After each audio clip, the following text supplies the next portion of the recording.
She made her choice. She picked someone else.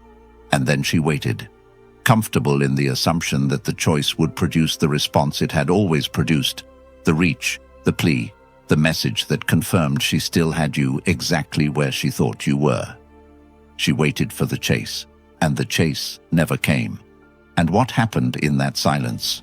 What the absence of your pursuit revealed about the entire dynamic, about her assumptions, about who you had quietly become, is what this entire video is about.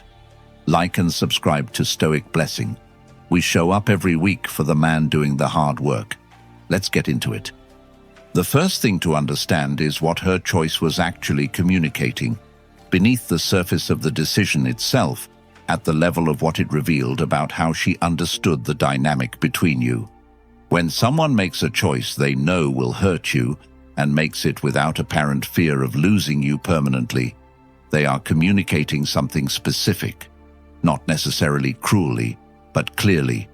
They are communicating that your continued pursuit feels guaranteed to them.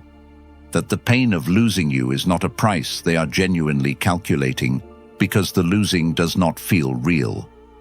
That the option slot you have been occupying in her life has felt, from her side, like a permanent fixture rather than a genuine choice she needs to maintain. She chose another man because she did not believe, in any visceral or functional sense, that choosing him meant losing you. She believed you would chase. History had given her every reason to believe that. Marcus Aurelius wrote about the importance of seeing the true structure of situations rather than the comfortable story. The comfortable story in this dynamic was that she valued the connection, but was going through something, was confused, needed time. The true structure was simpler and harder. She felt secure enough in your continued availability to make a choice that risked it. That is not confusion. That is a calculation, unconscious perhaps, but a calculation. And the man who sees that calculation clearly, without bitterness, and without the defensive revision that turns her into a villain, is the man who can use that clarity to make a genuine decision about his own next move, rather than a reactive one driven by pain. Comment below, I see it clearly, if the truth of the dynamic finally landed harder than the hope you were holding on to. Here is what happened inside her psychology the moment the chase did not come. Because this is the mechanism that most men sense intuitively, but rarely understand precisely enough to be free from organizing their behavior around. The absence of your pursuit did not just surprise her. It destabilized the entire model she had built of the situation, because the model required your pursuit as one of its load-bearing walls. Remove that wall, and the whole structure shifts. Every assumption she had been operating from, about where you stood, about how much she mattered to you, about the specific security of knowing you would always be there, suddenly required reassessment. Not because you said anything, because you did nothing, and the nothing was louder than anything you could have said. Epictetus taught about the difference between the impression and the reality, about the way human beings construct mental models of the people in their lives, and then navigate by those models rather than by the people themselves. Her model of you included the certainty of your pursuit. When reality failed to match the model broke. And a broken model produces a specific, involuntary, impossible to talk yourself out of reassessment of what is actually true, not what she hoped was true, not what she had been operating as though were true, what is actually presently demonstrably true. The chase was not guaranteed. The availability was not unconditional. The man she thought she understood had a flaw below which he would not go. And that flaw, that specific, quiet, unannounced refusal to chase, communicated more about your worth and your self-respect than any conversation you could have initiated from pain. Comment below, my silence spoke, if not chasing, said everything your words never could have. Now the Stoic demand, the hardest and most important one. The not chasing cannot be a strategy. It cannot be a calculated silence designed to produce the reassessment you just read about and leverage it into a specific outcome. The moment not chasing becomes a tactic rather than a genuine expression of your values and your self-respect, it loses everything that made it powerful and becomes just another form of the same outcome-dependent behavior that the chase itself was. You are not free if you are not chasing but thinking about not chasing constantly. You are not healed if you are measuring your days by whether the reassessment has produced the reach you are waiting for. You are still organized around her, still dependent on her response, still performing, just performing detachment instead of performing availability. The Stoic alternative is genuinely not chasing because you have made a real decision about where your energy belongs. And that decision is not about her. It is about you. About the recognition that the hours of your life are real and finite and belong to you entirely, and that pouring them into the pursuit of someone who demonstrated, through her choice, that she was not valuing what you brought, is not love. It is self-abandonment dressed as devotion. Marcus Aurelius returned to this distinction constantly. The difference between action that comes from your values and action that comes from your fear. Not chasing because you value yourself is a completely different internal experience from not chasing because you are hoping the not chasing will produce a specific response. One is freedom. The other is just a more sophisticated cage. Choose the freedom, genuinely, not as performance, as a real daily decision about what your life is for. Comment below, I chose me, not the outcome. If the decision to stop chasing came from your values and not from strategy, let's talk about what the choice she made actually cost you. And doing this accounting honestly is one of the most important and most avoided parts of genuinely moving through this experience. Because there is a temptation, especially in the early period following a loss like this, to minimize what was lost in order to make the moving on feel more manageable. To tell yourself it was not that significant, that you had already been pulling back, that you were almost done anyway. This minimization is understandable. It is also dishonest. And the Stoics were not fans of comfortable dishonesty, not because they were harsh, but because they understood that genuine healing requires genuine acknowledgement. Something real was lost. The specific hope you had invested in this connection, the version of the future that included her, the specific warmth that was real, even if the dynamic was not sustainable. These were real things. They deserve to be acknowledged as real losses before they can be genuinely released.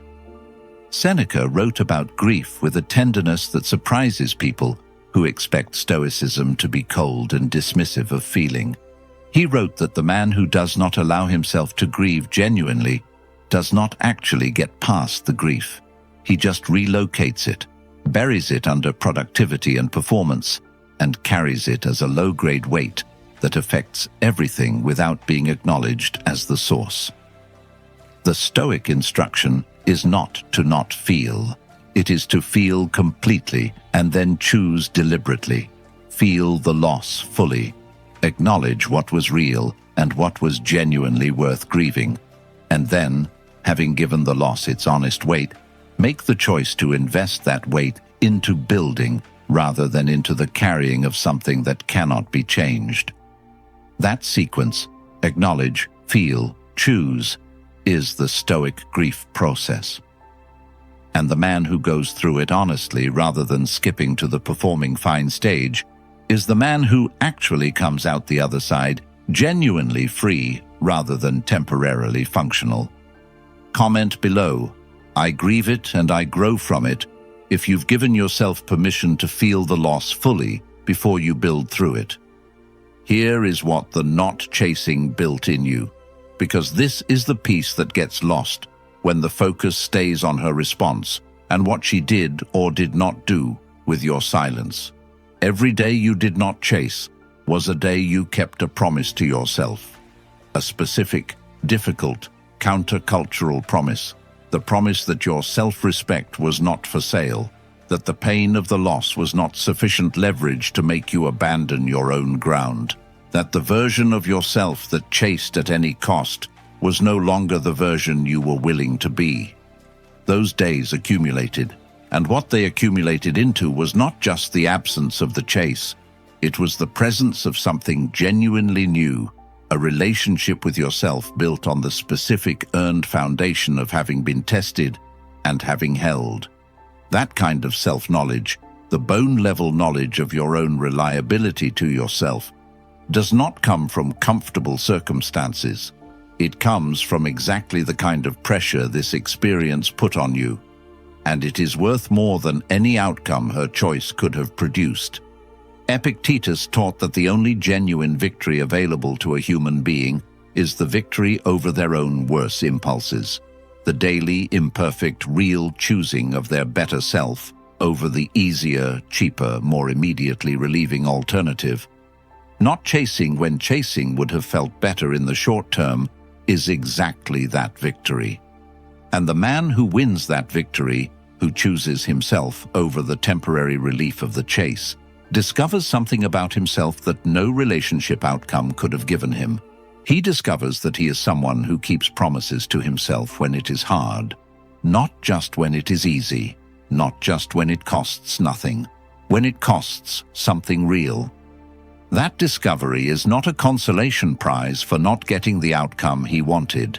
It is the actual prize, the one the Stoics were pointing toward all along, the one that makes every future relationship different, because the man who enters it is genuinely different. Comment below, I kept my promise to myself if holding the line when it was hard showed you something about yourself you needed to know.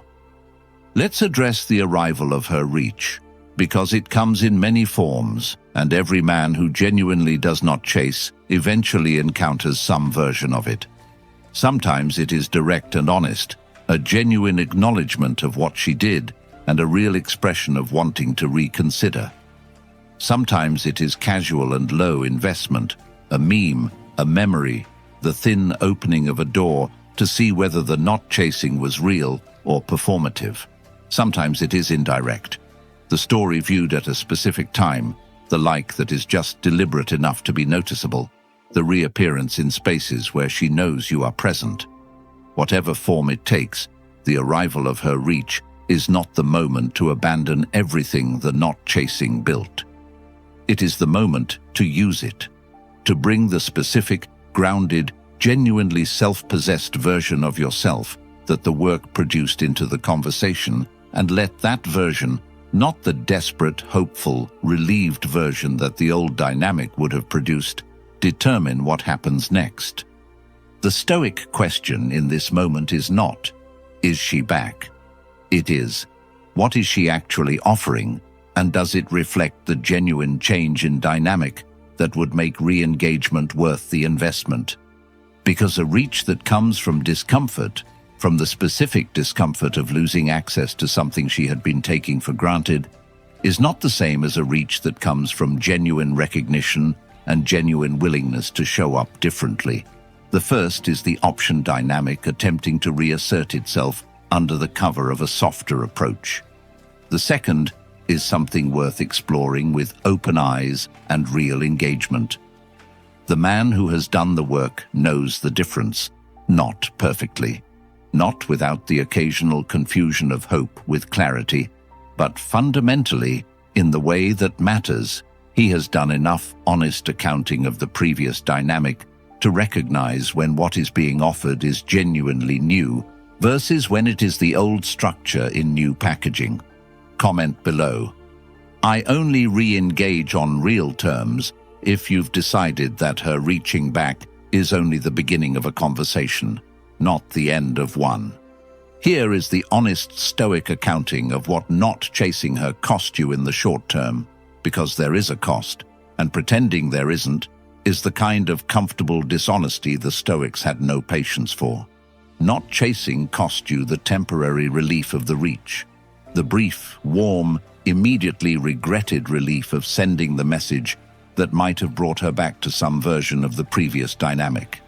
It cost you the specific comfort of being in contact with someone whose presence, however complicated, was familiar and therefore felt safer than the unfamiliar territory of her genuine absence.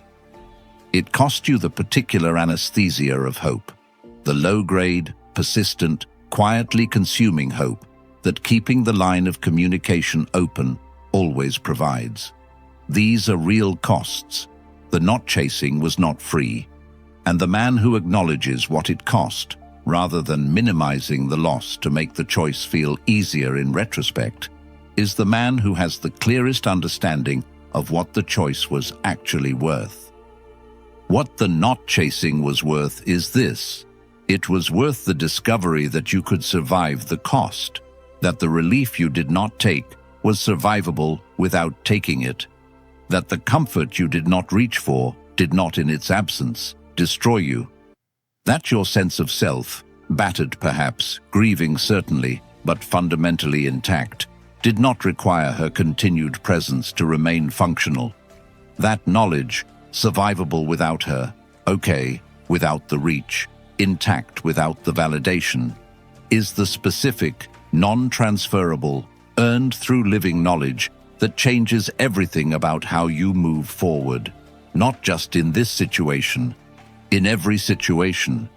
Because the man who has proven to himself that he can survive the hardest version of not chasing is the man who never again needs to ask himself whether he could.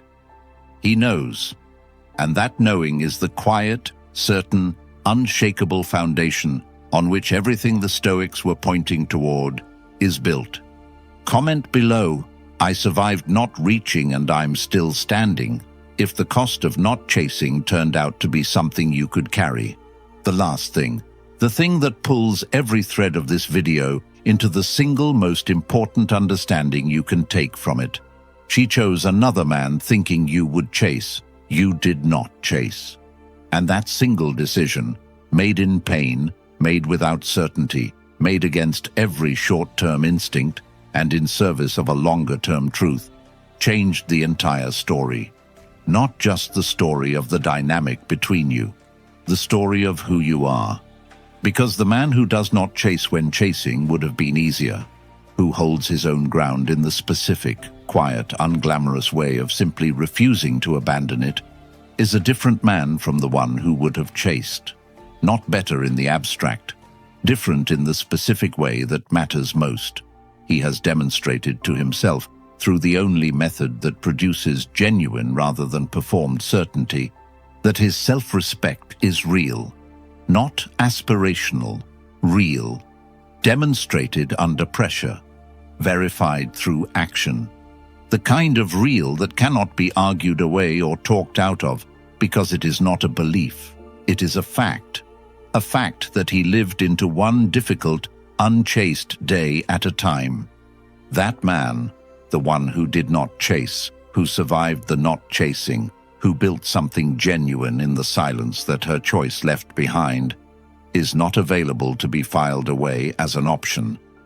Not because he has made himself artificially scarce or strategically unavailable, because he is genuinely, fully, completely elsewhere, in his own life, building his own thing, becoming his own man.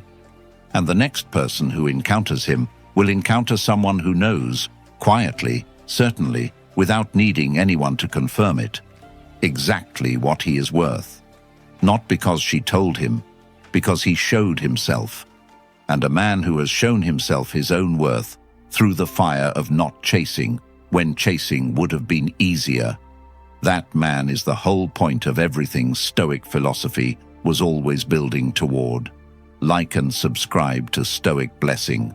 Stay grounded, stay whole, stay unbreakable.